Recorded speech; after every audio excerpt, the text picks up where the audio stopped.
Fabcon. Amoy nakaka-joyful!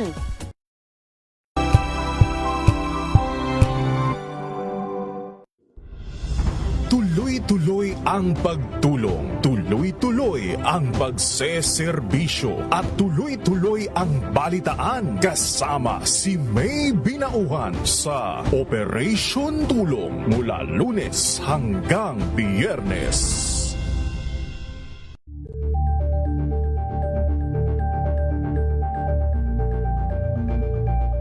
If I get impeached, then that is my end. Tumutok sa pinakaimportanteng paglilitis ng impeachment court ngayong taon. The Impeachment Trial of Vice President Sara Duterte at DZRH Special Coverage.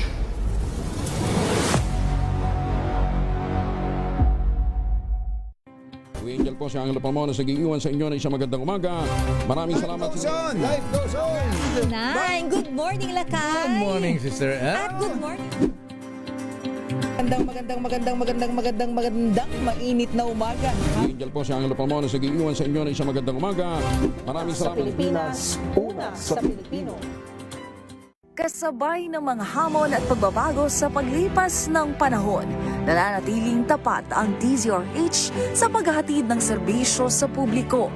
Mas pinalawak ang pagpapaabot ng balita at impormasyon, hindi lang sa radyo, kasama na rin ang telebisyon, live streaming at social media para ihatid ang mga kwentong makabuluhan at napapanahon saan ka man naroroon. Mula noon hanggang ngayon, mananatiling kaagapay mo ang DZRH, naninindigan sa paghahatid ng katotohanan at sa paglaban sa patuloy na pagkalat ng disinformasyon at sa pagyakap sa makabagong teknolohiya at sa patuloy na pagsulat ng kasaysayan, mananatiling kasama mo ang DZRH saan ka man sa mundo.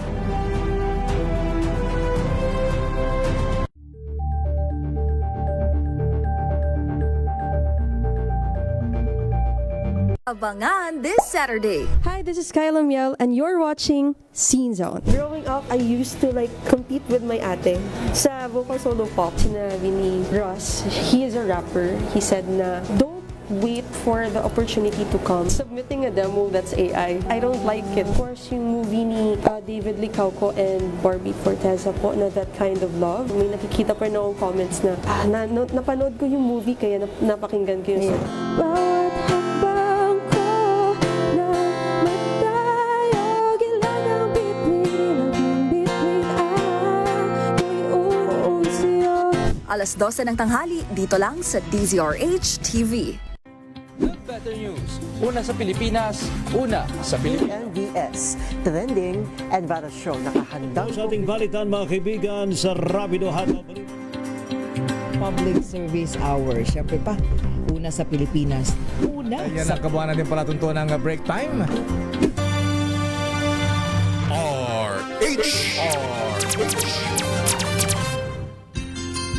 Mga karagdagang kaalaman kung paano malulunasan ng iba't ibang karamdaman. Tuloy po kayo sa programang Pangkalusugan. Lunas. Lunas. Lunas.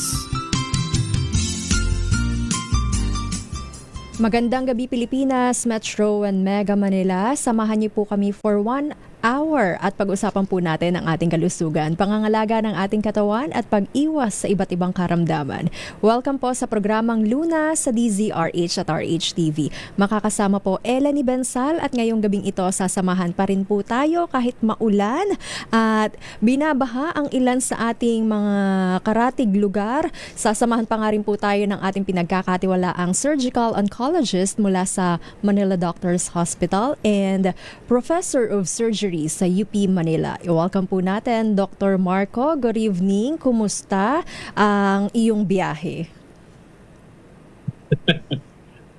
Salamat, Ella. Ikaw, parang hindi ka nabasa at all. Kanina pa kasi tayo nandito, Doc. Ganun ba? Na konting basa, ang lakas ng ulan kanina, at pero mas konti ang baha. So hopefully hindi tumuloy-tuloy ito, no? Yes, sana nga po tumigil na yung malakas na pag-ulan, yung bugso-bugsong ulan, Doc, 'di ba? At yung mga sinampay natin matuyo na. Anyway, Doc, pag-uusapan natin ngayon, hindi tungkol sa ulan, hindi tungkol sa baha.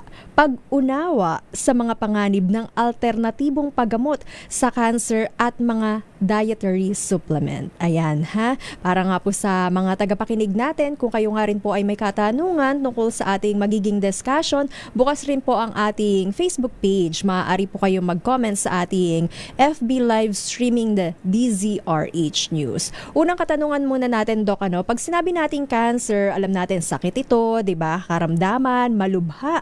Yung iba nga iniisip na parang death sentence na ito 'di ba? Pero yung mga bukol bang nakakapa natin, lalong-lalo na sa mga sensitibong bahagi ng katawan, ay maiugnay na natin sa cancer?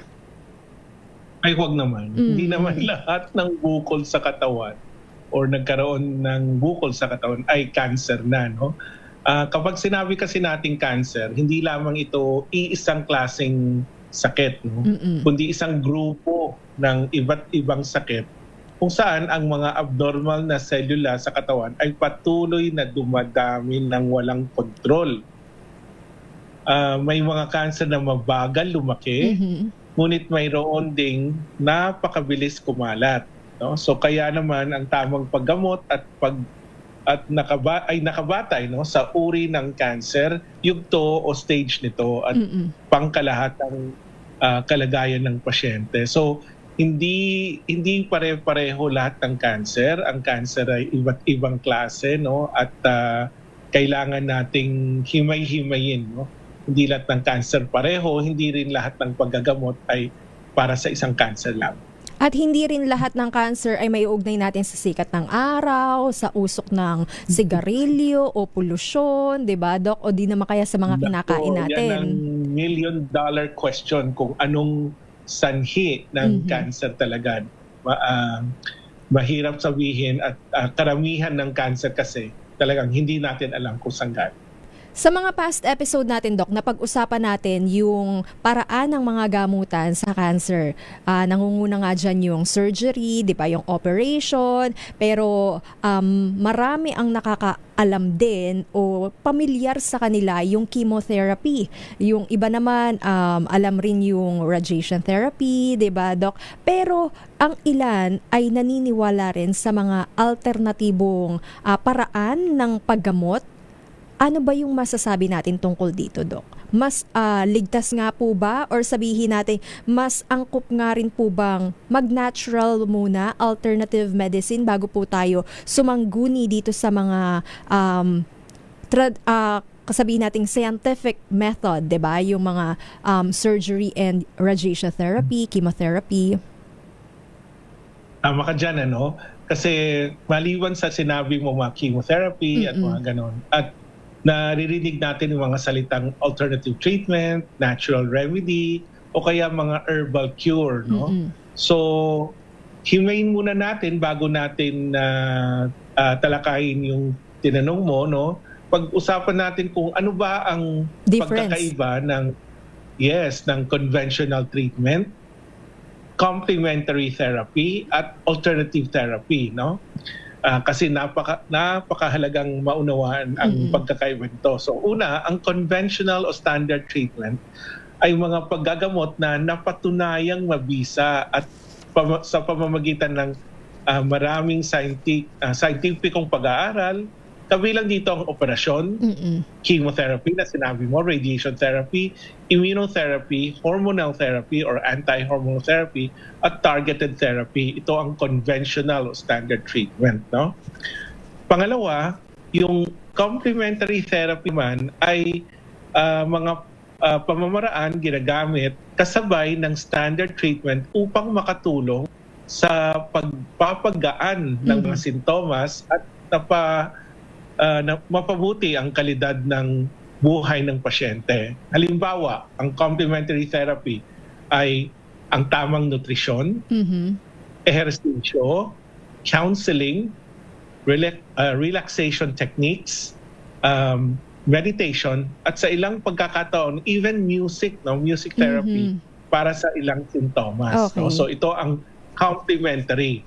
Ang pangatlo naman, yung alternative therapy ay ginagamit kapalit ng standard medical treatment, kaya siya alternative. No? Dito tayo higit na magiging maingat dahil karamihan sa mga tao ay wala pang sapat na itong mga alternative therapy, wala pang sapat na scientificong ebidensya na nagpapatunay na kaya nitong gamutin o pagalingin ang cancer. No? So, very important na naintindihan natin yung pagkakaiba nitong mga treatment. Okay. Pero yung herbal cure, Doc, eto nga rin po ba yung pag-inom rin natin ng mga kapsula or sabihin natin yung mga parang tsaa, kape, di ba? Yung mga tinitimpla na may sinasabi nilang sangkap or ingredient, component na maaaring makatulong nga rin daw po panlaban sa cancer. Possible na possible. Maraming klaseng mga herbal cure, di ba? Na narinig nyo at na mayroong daw pwede raw makagaling, no? Yun nga ang ibig nating sabihin, ibig nating pag-usapan tonight, no? Kasi maraming taong naaakit dito sa mga alternatibong paggagamot, no? At maraming dahilan na binibigay, no? Kung bakit naaakit sila. Una, yung diagnosis kasi ng cancer ay nakakatakot, no? Pag sinabihan kang cancer, sabihin mo nga parang death sentence siya, no? So maraming tao ang natatakot sa operasyon o chemo dahil sa mga posibleng side effect. Kaya naakit sila sa alternatibong paggagamot. Pangalawa, may mga nakabasa, no? Or nababasa natin o napapanood sa social media ng mga kwentong di umano'y himalang paggaling, no? Gamit lamang ng herbal na gamot o mga supplements. Dami dyan, di ba? At pangatlo, may impluensya rin ang payo ng mga kamag-anak, kaibigan o kilala na nagsasabing mas ligtas daw ang natural na paraan, no? Pero katulad na sinabi mo, mahalagang tandaan na ang salitang natural ay hindi automatic, no, na nangangahulugan na ligtas o epektibo. Kasi maraming natural na sangkap na maaaring magkaroon ng seryosong epekto sa katawan o nakakaapekto sa mga gamot na binibigay ng doktor. Kaya hinihikayat namin, no, na ang mga pasyente na huwag mahiyang sabihin no, sa kanilang doktor ang lahat na iniinom nilang gamot, herbal products, vitamina, tsaa o food supplements. Mas makakabuti kasi na bukas ang komunikasyon upang matiyak na ligtas at epektibo ang kanilang paggagamot. May pagkakaiba ba, Doc, yung natural remedy dun sa complementary na gamutan? Kasi sabi natin, di ba, yung complementary kanina, yung pag-exercise, yung sikat ng araw, di ba? Well, posible, no? So these are also sort of natural techniques, but they're called complementary rather than alternative, no? Kasi yung complementary ginagamit natin to alleviate, no, yung mga sintomas at sa mga side effects ng mga gamutan, no? So tamang nutrition, etc. Itong mga complementary. Pero alternative kasi yung mga sinasabi nga nating herbal na walang ang